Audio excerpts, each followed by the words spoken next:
Good morning students. आज हम कर रहे हैं the application of biotechnology in molecular diagnosis कि जो बायोटेक्नोलॉजी है वो मॉलिक्यूलर डायग्नोसिस में कैसे हेल्प करती है। तो पहले हमें पता होना चाहिए what is diagnosis. Diagnosis means किसी भी डिजीज़ के कॉजेटिव एजेंट को, कॉजेटिव एजेंट क्या वो बैक्टीरिया की वजह से है, वो वायरस की वजह से है या कोई और रीज़न है, उसको डायग्नोज करने के लिए जो हम टेस्ट करते हैं उसको हम बोलते हैं डायग्नोसिस। टेस्ट क्या हो सकते हैं? हम सीरम टेस्ट कर सकते हैं, यूरिन टेस्ट करते हैं, ब्लड करते हैं, इवन एक्सरे करते हैं। ये सारे टेस्ट क्या होते हैं? डायग्नोसिस के लिए हम करते हैं। लेकिन मॉलिक्यूलर में हमने क्या करना है? मॉलिक्यूलर लेवल पे हमने उसकी एंटीजन या एंटीबॉडी या फिर हमने उसका डीएनए या आरएनए को चेक करना है। तो हम कहते हैं कि जो मॉलिक्यूलर लेवल पे चेकिंग होती है वो किस की हेल्प से हम कर सकते हैं? Recombinant DNA technology. ये रिकॉम्बिनेंट डीएनए टेक्नोलॉजी क्या है? ये हमारे सिलेबस में है, लेकिन ये मैं आपको बाद में इसकी डिटेल्स करवाऊंगी। रिकॉम्बिनेंट डीएनए टेक्नोलॉजी में हमने बेसिकली डीएनए या आरएनए को चेक करना होता है। तो वो किस टेस्ट की हेल्प से करते हैं? पीसीआर। ये टेस्ट आजकल आपने बहुत सुना होगा। पीसीआर की फुल फॉर्म क्या है? Polymerase chain reaction. तो जो कोरोना वायरस है उसको हम उसका जो आरएनए है उसको हम इसी तरह से पॉलीमरेज चेन रिएक्शन से चेक कर सकते हैं। और एंजाइम लिंक्ड इम्यूनोसॉर्बेंट असे जिसको हम अलीज़ा बोलते हैं, अलाइजा टेस्ट जो है वो एंटीजन और एंटीबॉडी के लिए होता है। सो मॉलिक्यूलर डायग्नोसिस मतलब अगर हमने कॉजेटिव एजेंट मतलब बैक्टीरिया, वायरस या और कोई भी माइक्रोऑर्गेनिज्म जिससे कि डिजीज़ हो रही है उसको अगर हमने चेक करना है तो उसके अंदर जो डीएनए है या आरएनए है या उसके अगेंस्ट जो हमारी बॉडी ने एंटीबॉडीज़ बनाई है उसको चेक करने के लिए जो भी टेस्ट यूज़ होते हैं उनको हम बोलते हैं molecular diagnosis. So presence of pathogen, इसको हम पैथोजन का क्या मतलब है? Any microorganism that is harmful to human being और cause disease in human being, उसको हम क्या बोलते हैं? पैथोजन।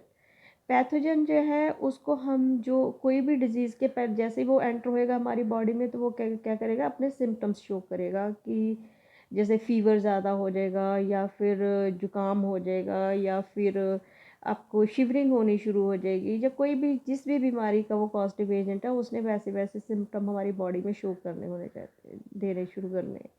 तो जैसे जैसे इसकी कॉन्सेंट्रेशन बढ़ती जाएगी, मतलब जैसे जैसे पैथोजन का नंबर बढ़ता जाएगा तो ये हमारी बॉडी में बहुत ज़्यादा बीमारी जो है उसको भी हाई लेवल पे लेके जाएगा।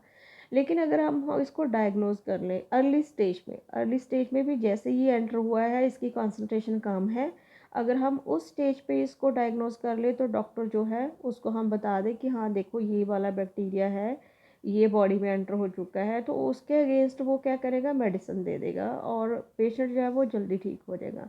लेकिन अगर इसका नंबर बॉडी में बहुत ज़्यादा जा चुका है उसके बाद हमने डायग्नोज किया तो पेशेंट को जो मेडिसिन देने के बाद उसको बचाना जो होता है डॉक्टर के लिए भी इजी नहीं होता है। तो बेस्ट ये है कि डायग्नोज जो है उसको जल्दी कर लिया जाए कि वो कौन सी बीमारी से पीड़ित है।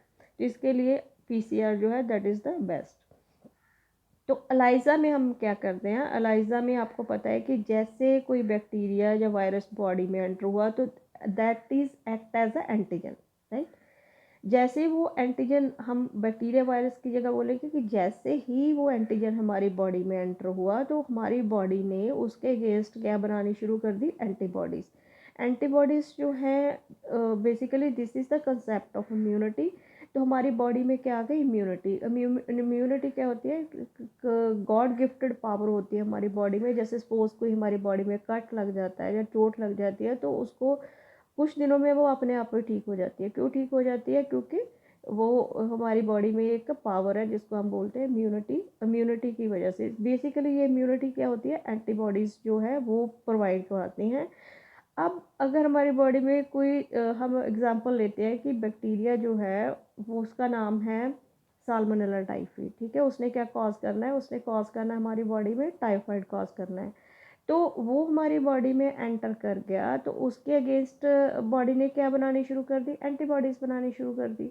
अब हमने अगर टाइफाइड चेक करना है तो हम क्या करेंगे, हम एलाइजा टेस्ट कर सकते हैं।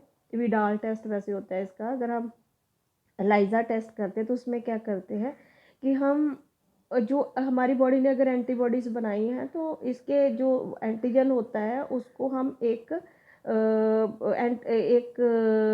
एंटीजन और एंटीबॉडी एक टेस्ट होता है, उसको हम लैब में कर सकते हैं। ठीक है, उसमें एक लाइन प्रोड्यूस होती हैं, वो लाइन से हमें पता चल जाता है कि ये हमारी बॉडी है उसने उसके अगेंस्ट एंटीजन के अगेंस्ट जो है एंटीबॉडीज़ बना दी है।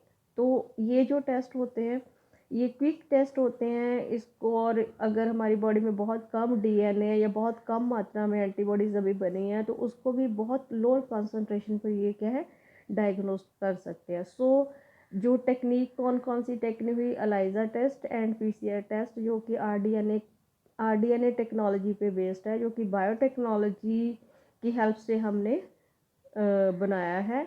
तो ये टेस्ट जो है मॉलिक्यूलर डायग्नोसिस में बहुत हेल्पफुल है, जिसकी एग्जांपल आप देख ही रहे हो। आजकल कोरोना वायरस के लिए हम कौन सा टेस्ट कर रहे हैं, पीसीआर।